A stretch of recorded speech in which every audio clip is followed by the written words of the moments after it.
সকলেই কেমন আছেন? আশা করছি সকলেই ভালো আছেন। আবারও একটি নতুন দিনের সাথে নতুন একটি ব্লগের সাথে শুরু করলাম আজকের এই সুন্দর দিনটি। আজকে হলো শনিবার, এখন বাজে ঘড়ির কাঁটায় ঠিক সকাল 6টা মতো। কালকে রাতে অনেকটা রাত হয়ে গেছিলো শুতে নিতে, সেই কারণে জানেন আজকে সকালে উঠতে একটু বেলা হয়ে গেছে। তবে আজকে সকালে ঘুমটা ভেঙেই মনের কোণে যেন একটু কষ্ট হচ্ছিল, কারণ আজকে হলো জামাই ষষ্ঠী। কোনো একটি কারণবশত আমরা যেতে পারলাম না ষষ্ঠীতে। তবে বিয়ের পর থেকেই জানেন ওই যে দুবারই ষষ্ঠী করা হয়েছিল। প্রথম বছর বিয়ের পর ডোডোর বাবার অ্যাক্সিডেন্টে হাত ভেঙে গেছিলো, সেই ভাঙা হাত নিয়েই আমরা গেছিলাম ষষ্ঠী খেতে। দ্বিতীয় বছর ডোডো ফাল্গুন মাসে হয়, আর আমি ডোডোর যখন 5 মাস বয়স শ্রাবণ মাস তখন আসি এই বাড়িতে। তো ততদিনের মধ্যে ষষ্ঠীও পড়েছিল জ্যৈষ্ঠ মাসে। তখন ওই কারণবশত জ্যৈষ্ঠ মাসে ছিলাম বাপের বাড়িতে, আর ডোডোর বাবাই গেছিল ষষ্ঠী করতে। তো ওই 2 বছরই আমাদের ষষ্ঠী করা হয়েছিল। তারপর থেকে আর কিন্তু আমরা ষষ্ঠীতে যাইও না, আর হয়ও না করা। তবে জানেন তো, এই ষষ্ঠী নিয়ে ভীষণভাবে মানুষের মধ্যে মাতামাতি চলে। তবে এটা চলারই কথা, কারণ এই ষষ্ঠীটাই জানেন তো বছরে একবার আসে। আর এই ষষ্ঠী করার মেন উদ্দেশ্যটা সকলে কেউই জানে না। এই ষষ্ঠীটি হলো প্রচুর আগেকার দিনে, মানে কেউ একজন এরকম বলেছিলেন যে ষষ্ঠীর সময় জামাইকে নিয়ে এসে বিভিন্ন রকমের এই সময়টা ফল পাওয়া যায়, ফলমূল খাওয়াবেন।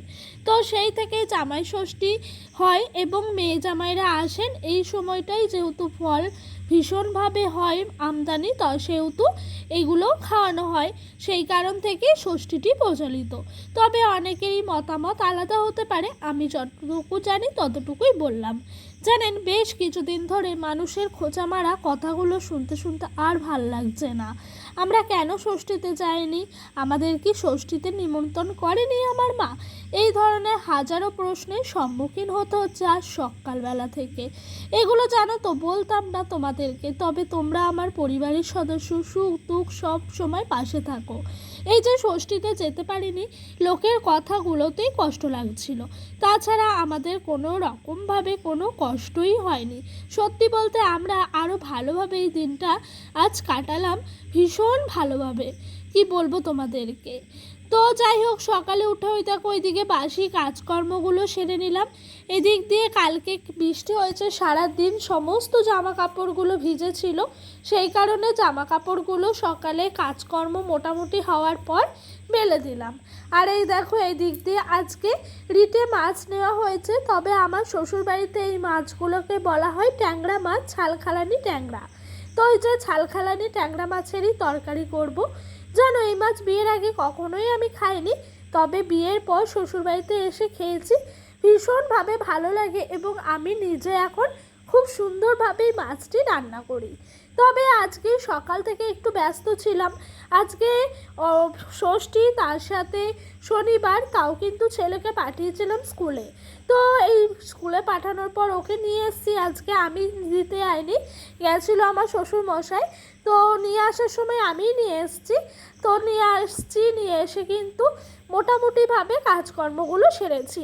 আর এই মাছটা ছালখালানি কথাটা বললাম না, ট্যাংরা, সেই কারণে যেন মাছটা না পুরো ছালটা খোলা খোলা থাকে। আর আমি এই মাছটা যদি কাটি আমি কখনোই খেতে পারবো না। আর আমি ভালোভাবে এই মাছটা সত্যি কথা বলতে কাটতেও পারি না। তাই বাড়িতে আজকে শ্বশুরমশাইয়ের দায়িত্ব ছিল মাছটি কাটার। ডোডোর বাবা এই মাছটা নেওয়ার পর শ্বশুরমশাইকে বলে, তোমাদের বৌমা পারবে না এই মাছটা কাটতে, তুমি কেটে দিও। তো উনি একদম কেটে ধুয়ে পরিষ্কার করে আমাকে দিয়েছেন মাছটি। এখন কিন্তু তারই প্রস্তুতি চলছে রদিয়ে কষিয়ে রান্না করার। তো বন্ধুরা, এখন বাজে ঘড়ির কাঁটায় ঠিক 2:15। আজকে আমার এত দেরি হলো রান্না শেষ হতে। তো এই যে এরই মতো হয়ে গেছে লতি চচ্চড়ি, আমাদের গাছেরই লতি জানো এগুলো। তো এই যে নামিয়ে নিলাম, এরপরে বাসন মাজবো, মেজে ডোডোকে স্নান করাবো। আজকে অনেকটাই লেট হয়ে গেছে জানো। আজ জানো তো একটা কাজ ছিল আমাদের, তো সেই কারণে সেই কাজেরই প্রস্তুতি নিচ্ছিলাম সকাল থেকে।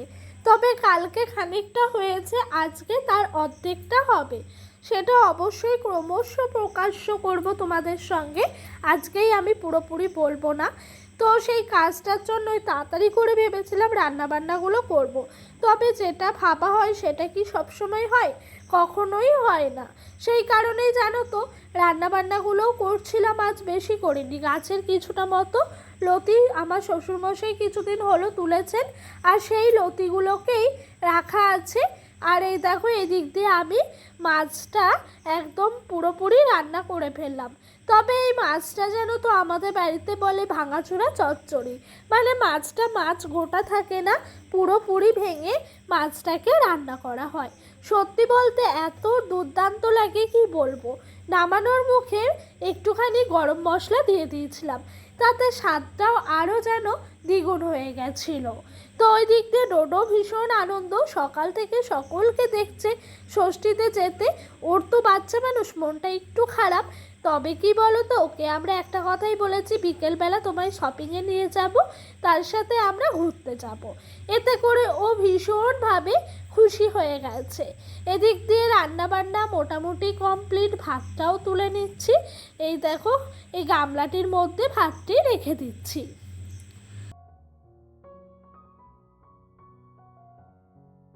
আর জানো তো হাঁড়ি থেকে ভাতগুলো উজাড় করে গামলায় রাখি, কারণ কি বলো তো, এই কালির হাঁড়ি ঘরে নিতে সত্যি কথা বলতে আমার একটুও ভাল লাগে না।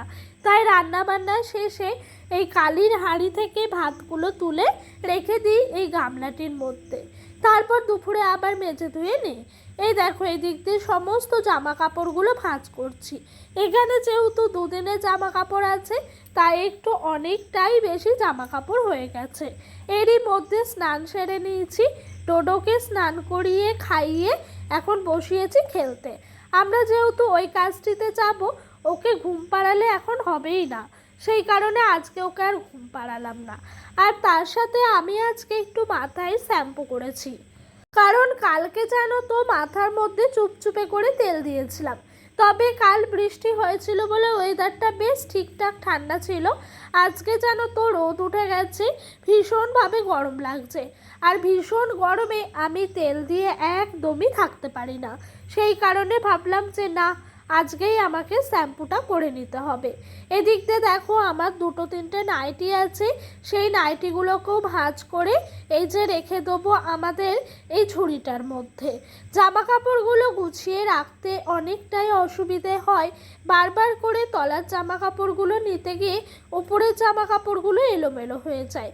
তবুও কিন্তু আমি বিরক্ত বোধ হই না, এভাবেই গুছিয়ে পরিপাটি করে রাখতে পছন্দ করি।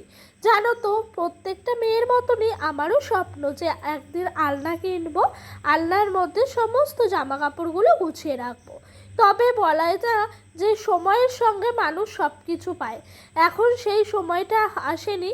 সময়টা আসুক, তাহলে হয়তো সমস্ত কিছুই সম্ভব হবে। এই দেখো ওই দিক দিয়ে সকলের খাওয়া দাওয়া হলো, বাসনপত্র মাজা ধোয়া হলো, ডোডোকে নিয়ে বেরিয়ে পড়েছি আমাদের গন্তব্যস্থানে। ওই স্থানটি হলো গুপ্তিপাড়া। যাচ্ছি আমাদের বাড়ির একদম ডান পাশ রোড ধরেই। আর যেতে যেতে এই যে সবুজ ঘন প্রকৃতির দৃশ্যটা দেখতে এত ভালো লাগছে কি বলবো। এখানে সমস্ত রোডের নাম দেওয়া ছিল, ডানকুনি, বারাসাত, কলকাতা, কতটা কি রাস্তার কিলোমিটার এগুলোই বোঝাচ্ছিল। এই ধীরে ধীরে টোটোতেই আমরা চলে গেলাম আমাদের গন্তব্যস্থানে। আর কাজটি মোটামুটি হয়ে গেছে। এদিক দিয়ে সমস্ত বাচ্চারা এই মাঠটির মধ্যে খেলা করছে, দেখে কি যে ভালো লাগলো কি বলবো। ওদিক দিয়ে আমাদের কাজ টাজ কমপ্লিট হয়ে গেল। আর ওই যে স্যারগুলো দাঁড়িয়ে ছিল, অনেকে যারা বোঝার তারা বুঝতেই পারবেন যে আমরা কিসের জন্য এখানে এসছিলাম। যাই হোক ওই দিক দিয়ে ডোডোর বাবা আছে। আমরা ভাবলাম যে গুপ্তিপাড়া থেকে একেবারে ট্রেনে করে বাড়ি যাব কালনা, কারণ কি বলতো ডোডো না আজ খুব ট্রেনে ওঠার জন্য বায়না করছিল। আর ওই জায়গাটায় গেছিলাম, ওখান থেকে এই জায়গাটির একদম 5 মিনিট হাঁটা পথ ছিল। হেঁটেই আমরা এসছি স্টেশনে, ট্রেনও চলে এসছে। তবে আজকে ট্রেনের একটা ভয়ঙ্কর দৃশ্য চোখে পড়লো। এই ট্রেনটিতে উঠলাম, ওঠার পর যেই না কালনা স্টেশনে নেমেছি, নামার পর কোনো একটি ব্যক্তি নামতে নামতে ট্রেনটা ছেড়ে দেওয়াতে সে ছিটকে একেবারে স্টেশনে পড়ে গেছে। তারপর ট্রেনটি আবারও দাঁড়িয়ে গেল, আবারও লোকজনের ভিড় জমা হলো। এত মানে কষ্টের দৃশ্যটা চোখে যে আজ পড়লো সারাদিন শেষে, খুবই খারাপ লাগছিল। এদিক দিয়ে ডোডোর বায়নাটাই পূরণ করা হলো। আমি আর ওর বাবা নিয়েছি একেবারে চকলেট ফ্লেভার, ও নিয়েছে ভ্যানিলা। এদিক দিয়ে দেখো ভগবানকে দর্শন করে এসছি একটু বিশালে শপিং করতে। তবে যেটির জন্য গেছিলাম সেটির একদমই নয়, আমাদেরই। ডোডো এসে দেখো বিশালে কী যে মজা করছে কি বলবো। ও এদিক থেকে ওদিক ছুটছে, খেলা করছে। আমরা লাস্ট বিশালে এসেছিলাম 6-7 মাস আগে, মানে শীত পড়বে তখন। আর দেখো পছন্দের জিনিসগুলো নেওয়ার পর এই ব্যাগটি চাকা লাগানো, এটির মধ্যেই ডোডো এত সুন্দরভাবে নিয়ে খেলছে কি বলবো। তো চলো বাই।